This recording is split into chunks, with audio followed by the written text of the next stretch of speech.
What can be made of the Indiana Fever's wild 2025 season? The Fever's season didn't go quite according to plan, but they still nearly reached their ultimate goal. The Indiana Fever's 2025 season was supposed to be one of growth and success.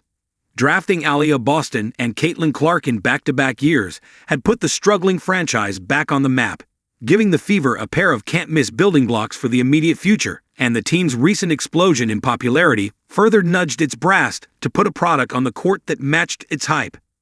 The Fever's off-season strategy then was to load up on veteran talent that complemented those building blocks, while operating under the assumption that their young stars would grow into players who could lead them to a championship. The plan was well executed. Indiana acquired big names in DeWanna Bonner and Natasha Howard, both of whom had championship experience, and rounded out its bench with veterans like Sophie Cunningham, Sydney Colson, and Brianna Turner. They even brought back Stephanie White, who led the Fever to the 2015 WNBA Finals in her previous stint as Indiana's head coach. As improved as the Fever seemed on paper, though, things didn't go as smoothly as they planned, and at least not initially. Clark was hampered by early season injuries to her quad and groin, while Bonner played in just 9 games before being waived.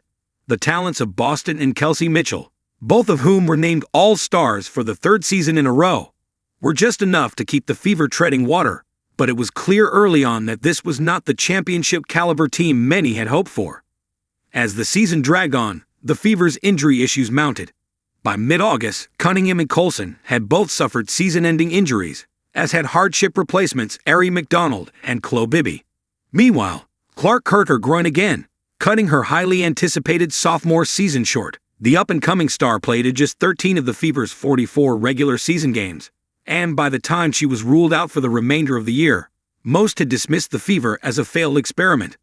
Nevertheless, Indiana soldiered on, cobbling together enough wins for a 6th-place finish. The Fever had gone from being a deep, high-octane team to a scrappy, win-at-all-costs squad in a matter of weeks. And though an optimist might look at their 24-20 regular season record as impressive given their circumstances, not many gave them much of a chance in the playoffs. The Fever's playoff run was one to remember.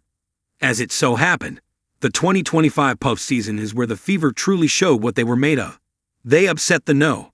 3-seed Atlanta Dream in 3 games, clinching the series on the road with a spirited comeback, and then took the No.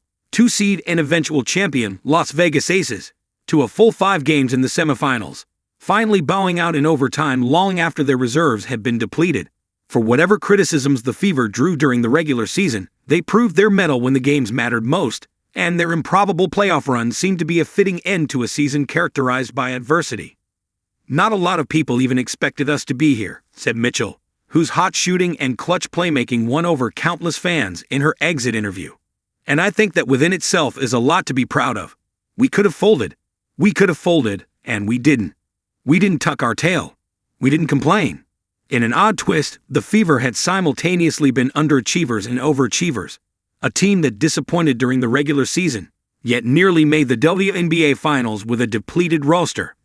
They may not have been the powerhouse many expected them to be, but somehow, someway, they still contended for a championship. Where will the Fever go from here? So was the Fever's 2025 season a success? That depends on how you look at it. Yes, their ultimate goal was a championship, and they almost reached it, but it certainly wasn't the way they planned, and they'd be unlikely to repeat that success next season if they're given the same set of circumstances. Here's the good news. Indiana is in a great spot entering what could be a tumultuous offseason. With the expiration of the WNBA's current collective bargaining agreement looming, there's not much set in stone for 2026, and that includes rosters. The vast majority of WNBA players who were under contract this season will soon be unrestricted free agents, setting up a dangerous game of musical chairs for almost every team in the league. Someone is going to be left with a lot of cap space, and not many top-tier players to use it on. The Fever probably won't be one of those teams. Clark and Boston are both signed through 2026, so they'll be under team control no matter what happens. Mitchell will be a free agent, but it would be a surprise if she doesn't re-sign with the team that made her the highest-paid player in the WNBA in 2025. Beyond that, it's obvious the Fever are building something special. They may have come up short in their pursuit of a championship in 2025, but the way they went about it is sure to have turned some heads. There's also the ever-important matter of player accommodations. In addition to the recently renovated Gainbridge Fieldhouse, the Fever will soon boast an entirely new practice facility, which is scheduled to be finished by 2027. Of course, it's impossible to predict exactly where the chips will fall this offseason, which is precisely what makes what the Fever accomplished in 2025 so important. They have infrastructure in place both on and off the court, and given even marginally better luck than they had this past season, they should be right back in the thick of things in 2026.